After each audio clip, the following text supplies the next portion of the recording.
അടുത്ത വർത്താനം എന്താ അറിയോ? പിണറായിന്റെ തന്തയ്ക്ക്, കാന്തപുരത്തിന്റെ തന്തയ്ക്ക് എല്ലാ തോന്നിയാസും പറയാം അങ്ങോട്ട് അൽഫാത്തിഹ എന്ന് വിളിക്കുക. എന്ത് ഇസ്ലാമാ ലീഗേത്? ഇതൊക്കെ തങ്ങളെ നിയന്ത്രിക്കണ്ടേ? അല്ലെങ്കിൽ നാട്ടിലെ മഹല്ലിലെ കാരണവന്മാരെ നിയന്ത്രിക്കണ്ടേ? അതും അല്ലെങ്കിൽ ഈ പോത്തുംകുട്ടികളെ മൂരിക്കുട്ടികളെ തെരുവിലേക്ക് വിട്ടാൽ ഞങ്ങൾ തല്ലിക്കൊല്ലും. ഒന്ന് പറഞ്ഞേരാ, ഇങ്ങനത്തെ തോന്നിവാസം എന്തെല്ലാം ഉദാഹരണങ്ങൾ അവിടെ കൊണ്ട് കഴിഞ്ഞോ.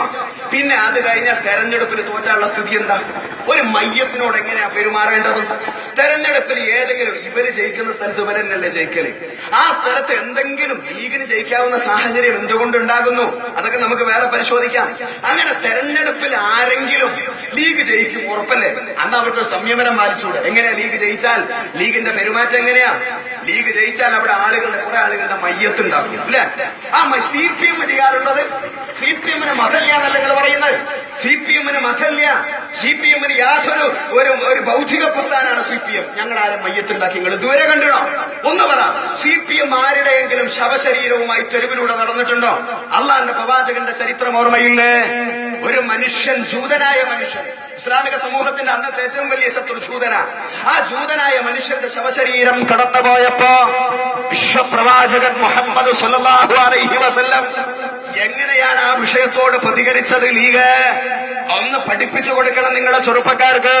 അല്ലാഹുവിന്റെ പ്രവാചകൻ എഴുന്നേറ്റ് നിന്ന് ആ ശരീരത്തിന് വേണ്ടി, മഗ്ഫിറത്തിന് വേണ്ടി പ്രാർത്ഥിച്ച ചരിത്രമുള്ള ഇസ്ലാമിക പ്രസ്ഥാനത്തിന്റെ പേര് പറയുന്ന ലീഗ് ഇന്ന് തെരുവിൽ ഇവരെ ആവാസമാണ്. ആ മയ്യത്ത് ആരുടെയും, കാന്തപുരത്തിന്റെ ആവാം, ഖലീൽ തങ്ങളുടെ ആവാം, പിണറായി വിജയന്റെ ആവാം, VS അച്യുതാനന്ദന്റെ ആരുടെയും മയ്യത്ത് കൊണ്ട് നടക്കുക. എന്നിട്ട് ഇതൊക്കെ ഇസ്ലാം, എല്ലാത്തിനും ഇസ്ലാമിന്റെ കവചം ലീഗിന്. എന്ത് തോന്നിയാ സാധനം? അതുകൊണ്ട് ലീഗിന് നിങ്ങൾ ഇസ്ലാമിന്റെ അട്ടിപ്പറ. അതും കഴിഞ്ഞോ?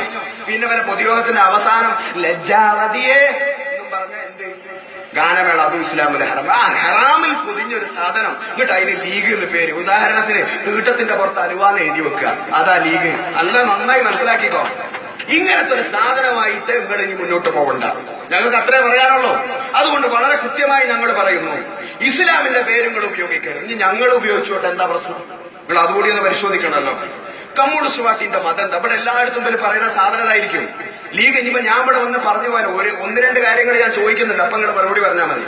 അത് ഇതൊക്കെ ആമുഖമായിട്ട് പറയാം. എന്താ എന്റെ ചോദ്യം? ഇതാണ്, ഇടതുപക്ഷത്തിന് മതമായിട്ട് വല്ല സംഘർഷമുണ്ട്? അപ്പൊ കുറെ കാലമായിട്ട് മലപ്പുറത്ത് ഈ പറഞ്ഞ മൂല്യന്മാർ, ഇപ്പൊ മൂല്യന്മാർക്ക് വയലിന് വല്ല പഞ്ചുണ്ടോ? ഞാനിപ്പോ കഴിഞ്ഞ ദിവസം വളാഞ്ചേരിയിൽ ഒരു പരിപാടി കഴിഞ്ഞ് വരിക. പരിപാടി കഴിഞ്ഞ് വരുമ്പോ ഒരു ഫ്ലക്സ് ബോർഡ്, കുറെ നമ്മൾ പണ്ടൊക്കെ ചെറുപ്പത്തിൽ കേട്ടിരുന്ന എന്താ, തട്ടട്ട താത്താന്ന്, ഇപ്പൊ തട്ടട്ട ഉസ്താദ് എന്നാ. അതിൽ നമുക്ക് വേദാറില്ല കേട്ടോ. ഈ തട്ടട്ട ഉസ്താദുമാരുടെ പ്രസംഗത്തിന്റെ വയലിന്റെ വിഷയാരസം.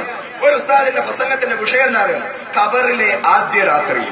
ഞാൻ എന്റെ കൂടെയുള്ള സഹാബിനോട് പറഞ്ഞു, ഹണിമൂണിന് പോവാൻ പറ്റിയ സ്ഥലമാണ് സഹാബെ ഖബറ്. പല വിഷയത്താണ് അവര് പറയേണ്ടത്. രാജ്യത്തിലെ മനുഷ്യൻ നേരിടുന്ന പ്രശ്നം ഇത്. സ്ത്രീകൾ എന്താ പറയുക പരിപാടിയാണോ? സ്ത്രീകളെ വൈകാരികതയെ ഉയർത്തിവിടുക. ആ വൈകാരികതയെ ഉയർത്തിവിട്ടിട്ട് ആ വൈകാരികതയുടെ അവസാന ഐറ്റങ്ങളെ കഴുത്തിലും മാലയിലുള്ളതൊക്കെ വാങ്ങി വെക്കുക.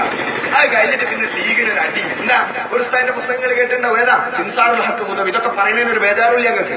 എന്താ മൂപ്പര പ്രസംഗം? നിങ്ങൾ കണ്ടില്ലേ? മൂപ്പര് ചോദിക്കാം, എന്താ ചോദിക്കുന്നത്? എന്താ നമ്മളെ പാർട്ടിന്റെ എന്താ ദീനുണ്ടാവണമെങ്കിൽ, എന്ത് ദുന്യാവുണ്ടാവണേ ലീഗ് വേണം, ആഹ്റണ്ടാണ് സമസ്ത വേണം. അതിന് രണ്ടാമത്തെ ഭാഗം ഞങ്ങൾ മറ്റു കയ്യിൽ അങ്ങനെ ഇടപെടുന്നില്ല. പക്ഷെ ദുന്യാവുണ്ടാവണമെങ്കിൽ ആ ലീഗ് വേണമെന്ന് പറഞ്ഞ കുറച്ച് കൂടിപ്പോയില്ലേ? ഒന്ന് പറയാം, എന്താ അവർ പറഞ്ഞു? പിന്നെ അടുത്ത ആ പ്രസംഗത്തെ തന്നെ അവസാനം പറയണ എന്താ CPM ഇതുവരെ ഉണ്ടായ എന്താ പറയാ പാർട്ടിയാവാൻ വെച്ചാത്ത പിണറായി വിജയനും VS-ഉം നമ്മുടെ ആരാളുടെ പാണക്കാട് തങ്ങന്മാര്. ആ ഉസ്താദിനോട് ഞാനൊന്ന് പറയാം, അതിലെ ചില കുട്ടികൾ കടന്നു പാത്തിയ കഥ ഞങ്ങളിവിടെ പറയുന്നില്ല, ഞങ്ങളെ കൊണ്ട് പറയിപ്പിക്കരുത്. അതുകൊണ്ട് ഇങ്ങനത്തെ ഏടിങ്ങൾ ലീഗിന് വെച്ചു കൊടുക്കരുത്, അത് അവസാനിപ്പിച്ചോളണം. ഞങ്ങൾ ഒന്നുകൂടി പറയാം, ഇടതുപക്ഷത്തിന് മതമായിട്ട് ഒരു പ്രശ്നമില്ല, കമ്മ്യൂണിസ്റ്റ് പാർട്ടിക്ക് അങ്ങനത്തെ ഒരു പ്രശ്നമില്ല. ഏത് മതവിശ്വാസി? ഇപ്പൊ ഇന്നലെ മൂസാൻകുട്ടി വന്നു. മൂസാൻകുട്ടി പോയത് കോൺഗ്രസിലേക്കല്ല. എന്താ മൂസാൻകുട്ടിന്റെ പ്രശ്നം? നിങ്ങൾ ഇതൊക്കെ ഒന്ന് പരിശോധിക്കേണ്ട ലീഗ്. മൂസാൻകുട്ടിനെ ഞങ്ങൾ മലപ്പുറത്ത് കൊണ്ടുവരേണ്ട, നിങ്ങളൊന്ന് കാണി. എന്താണ്? മുസ്ലിം യൂത്ത് ലീഗിന്റെ നേതാവാ. യൂത്ത് ലീഗിന്റെ മലബാർ മേഖലയിലെ പ്രധാനപ്പെട്ട ക്യാമ്പയിനർ ആയിരുന്നു. ആ ക്യാമ്പയിനർ ഉന്നയിച്ച വിഷയം എന്താ അറിയോ? ഞാൻ ഈ സാധനത്തെ കുറിച്ച് നിങ്ങളോട് പറയില്ല സഖാക്കളെ, ഇത് മുക്കുക, നക്കുക, കക്കുക, ഇതിനപ്പുറത്തേക്ക് സാധനമില്ല ലീഗ്. 81 ലക്ഷം രൂപ കട്ടത് കൊടുത്താറ് സാധാരണക്കാരന്റെ പൈസയല്ല. പള്ളിയിലെ 81 ലക്ഷം രൂപ കട്ടു ലീഗിന്റെ നേതാവ്. അത് ചോദിച്ചോ പുറത്ത്, കട്ടോനുള്ളിൽ. ഇങ്ങനെ രണ്ട് ലീഗ്. ആ എന്താണ് ഇസ്ലാമിന്റെ മസ്ജിദുൻ മുസ്സിസാ ലത്തഖ്വാ, അല്ലാഹുവിന്റെ ഭയഭക്തിയോടെ കൈകാര്യം ചെയ്യേണ്ട പള്ളി. അല്ലാഹുവിനോടുള്ള പേടിയോടെ കൈകാര്യം ചെയ്യേണ്ട പള്ളി ലീഗായ എന്ത് എന്നാൽ ആ വിഷയത്തിൽ ഒരു കംപ്ലൈന്റ് കിട്ടിയ എന്താ ഇസ്ലാമിനെ കൈകാര്യം ചെയ്യുന്ന ലീഗിന്റെയും സമസ്തയുടെയും നേതാക്കൾ ഓനെ അടിച്ചു പുറത്താക്കണ്ടേ, പിന്നെ ഓനെ തോളിലിട്ട് നടക്കുക? അതൊക്കെ ഇങ്ങോട്ട് മനസ്സിലാക്കണം.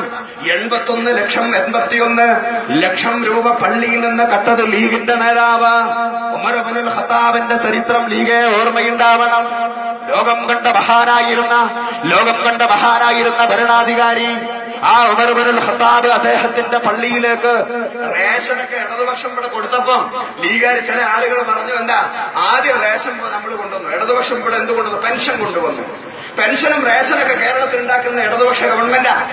ആദ്യം നമ്മുടെ പെൻഷൻ കൊണ്ടുവന്നപ്പോ ലീഗുകാർ വിളിച്ചു ആനക്ക് പെൻഷൻ, തൊട്ടിക്ക് പെൻഷൻ. ഇവര് വിളിച്ചു ആരാ അതൊക്കെ ആദ്യം നടപ്പിലാക്കിയത്? ഉമർ ഇബ്നുൽ ഖത്താബ്. ആ ഉമർ ഇബ്നുൽ ഖത്താബിന് ഒരിക്കൽ പള്ളിയിലേക്ക് ജുമാക്ക് വരിക. ജുമാക്ക് വരുമ്പോ അദ്ദേഹത്തിന്റെ കമീസിന്റെ നീളം വലിയ കുപ്പായിട്ടാ വരുന്നത്. ഇപ്പൊ ചില ആളുകൾ നടക്കുന്ന പോലെ ആ വലിയ കുപ്പായമുട്ടപ്പോ ഖുതുബക്ക് കയറിയ ലോകം കിടുകിടാ വിറപ്പിച്ച ഉമർ ഇബ്നുൽ ഖത്താബ്. ആ ഉമർ ഇബ്നുൽ ഖത്താബിനോട് അവിടുത്തെ മുസ്ലിം സമുദായത്തിലെ പാവപ്പെട്ട ഒരു മനുഷ്യൻ എഴുന്നേറ്റ് നിന്ന് ചോദിക്കുന്നു, യാ അയ്യുഹൽ അമീർ, അമീറെ, അമീറുൽ മുഅ്മിനീന്, വിശ്വാസികളുടെ നേതാവേ, എങ്ങനെയാണ് നിങ്ങൾക്ക് ഇത്ര വലിയ കുപ്പായം കിട്ടാനുള്ള സൗകര്യം ഉണ്ടായത്? അവിടുത്തെ ആളുകൾക്ക് ഭരണകൂടൻ റേഷൻ കൊടുത്ത കുപ്പായമായ വസ്ത്രത്തിന്റെ റേഷൻ കൊടുത്തപ്പോ എല്ലാവർക്കും ഒരേ അളവുള്ള തുണിയല്ലേ കൊടുത്തത്? ഭരണാധികാരിയായ നിങ്ങൾക്ക് അധികം കിട്ടിയോ എന്ന് ചോദിച്ചു. ആ ചോദിച്ചപ്പോ അവിടെ നിന്ന് ഇറങ്ങി വന്നിട്ട് അത് ക്ലാരിഫൈ ചെയ്ത്, അങ്ങനെയല്ല, എന്റെ മകൻ അബ്ദുല്ലാഹി ഇബ്നു ഉമറിന്റെ കുപ്പായം കൂടി ഞാൻ ചേർത്ത് തുന്നിയതാണ് പ്രിയപ്പെട്ടവരെ എന്ന് പറഞ്ഞത്